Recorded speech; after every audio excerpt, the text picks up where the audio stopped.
ये जो सरकार है उसको इस बात से कोई डर नहीं है कि उसको रोज़गार की फ़िक्र नहीं है, लोगों के खाने की फ़िक्र नहीं है, लोगों के पास कामकाज होना ज़रूरी है उसकी फ़िक्र नहीं है। उसमें महिलाओं को इस तरीके का हाल आपको क्या लगता है? देखिए पता नहीं, ऐसा लगता है जैसे एक तूफ़ान सा आ गया है औरतों के ख़िलाफ़।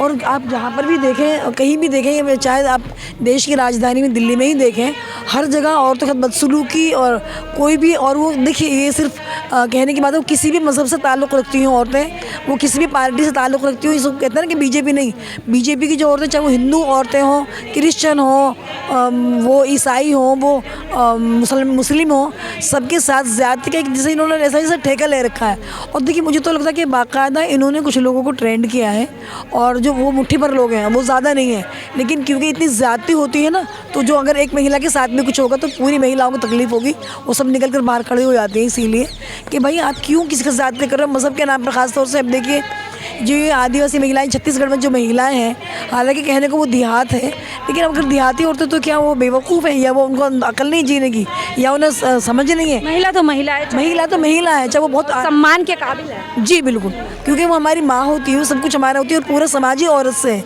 अगर औरत नहीं तो फिर समाज कैसे मतलब बढ़ेगा।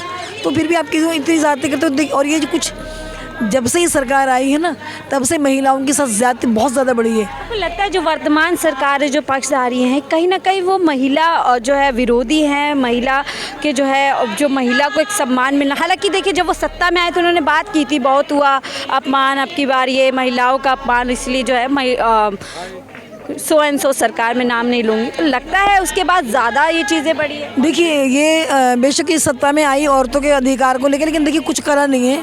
सबसे ज़्यादा जो इसके शिकार हुई हैं महिलाएं हुई हैं इस सरकार में, सबसे ज़्यादा। आप देखिए सेक्सुअल हरेसमेंट, और आप जगह जगह देखिए 4 साल की बच्ची, 2 साल की बच्ची, 80 साल की एक लेडी। तो हाँ, मैं कल यहाँ 3 दिन बाद जो है देश की जो बोलते हैं कि सितारे कहने वाली बच्चियाँ यहाँ से उठी हैं इसी मामले को लेकर के। तो लगता है क्या आम क्या ख़ास तमाम महिलाएं जो हैं इस समय जो है, जो महिलाओं के खिलाफ जो क्राइम हो रहे हैं, जो अपराध हो रहे हैं, वो बढ़ते जा रहे हैं। जैसे आपने कल देखा, कल इतनी बड़ी खिलाड़ी 3 दिन बाद उठी हैं, और जो मांग उन्होंने की थी वो भी पूरी नहीं हुई। जी बिल्कुल, देखिए ये इतना बुरा हाल है कि कहीं भी आप इज्जत लूट लेते हैं। फिर सबसे बड़ी बात, जो सबसे गलत जो चीज़ है वो ये है कि जो लोग जो इन्होंने ट्रेंड करके छोड़े हुए हैं, जो औरतों की बेइज्जती करते हैं, जो रेप करते हैं, वो बाइज्जत बरी हो जाते हैं। उन्हें पुलिस का कोई डर नहीं है, कानून का कोई डर नहीं है।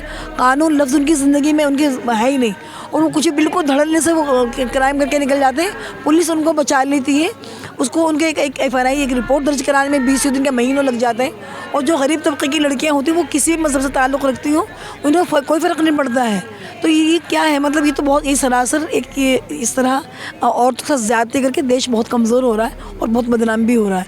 और ये जो सरकार है उसको इस बात से कोई डर नहीं है कि उसको रोज़गार की फ़िक्र नहीं है, लोगों के खाने की फ़िक्र नहीं है, लोगों के पास कामकाज होना ज़रूरी है उसकी फ़िक्र नहीं है, लोगों की हेल्थ। तो देखिए, सरकार को इसलिए लेकर आए थे कि मंदिर बनवाना था लोगों को, हम और आप ही लोग चाहते थे देश के अंदर मंदिर बनो। मंदिर वो बनवा रहे हैं, 370 हटवा रहे हैं, तो अभी दिक्कत कहाँ पे? लेकिन देखिए, समझ में नहीं आ रहा कि सिर्फ मंदिर से थोड़ी ना काम चलेगा, पेट भी तो भरा होना ज़रूरी है। पेट भरना बहुत ज़रूरी है, औरतों की इज़्ज़त करना बहुत ज़रूरी है। आज ही 70,000 नौकरियाँ देंगे प्रधानमंत्री जी। देखिए बिल्कुल, ये तो सिर्फ ये जहाँ पर बस सिर्फ लिखित तक है, ये मतलब लिखा हुआ नज़र आता है खाली। कहीं आप ये देखिए, जितने बेरोज़गार इन 7-8 सालों में लोग हुए हैं, और जितने कारखाने बंद हुए हैं, जितने लोगों की नौकरियाँ छूटी जो थे ना, जिनके छोटे मोटे कारोबार भी थे ना, सारे सब पर इतना ख़तरनाक असर पड़ा है। और ख़ासतौर से सबसे लॉकडाउन हुआ ना, सब बर्बाद है। आप ज़मीन पर जाके देखिए, जहाँ पर हम लोग रहते हैं, वो नई कॉलोनी है, हर घर में भुखमरी है, हर घर में किसी को ना एजुकेशन है, ना सेहत अच्छी है, ना आप इलाज कर पा रहे हैं, ना समस्याएं समाधान नहीं है। मैम, जब सत्ता में जो सरकार है, जो मौजूदा सरकार, वो बड़ी बड़ी बातें करके आई थी, सबका साथ सबका विकास, तो क्या सबके साथ सबके विकास में कुछ लोगों को हटा दिया गया और कुछ लोगों का ही विकास हो रहा है? वो सिर्फ अपना विकास कर रहे हैं, बाकी जनता के लिए कोई मतलब नहीं है उनको। इतना नौकरियां हैं, सब कुछ बेच दिया। अब जब किसी प्राइवेटाइजेशन होगा तो वो तो अपने लोगों को रखेंगे नौकरियों पे, कोई यहाँ के लोगों को कौन सा रखेंगे? तो इसलिए लोगों के पास जॉब नहीं है बिल्कुल भी, और लोग परेशान हैं। ये सब गवर्नमेंट करवा रही है, किसी का उसमें वो नहीं है। महिलाओं का शोषण हो रहा है, जो गरीब महिलाएं बिल्कुल कमज़ोर तबके से आती हैं, क्या कुछ देखते हैं, किस तरह से देखते हैं?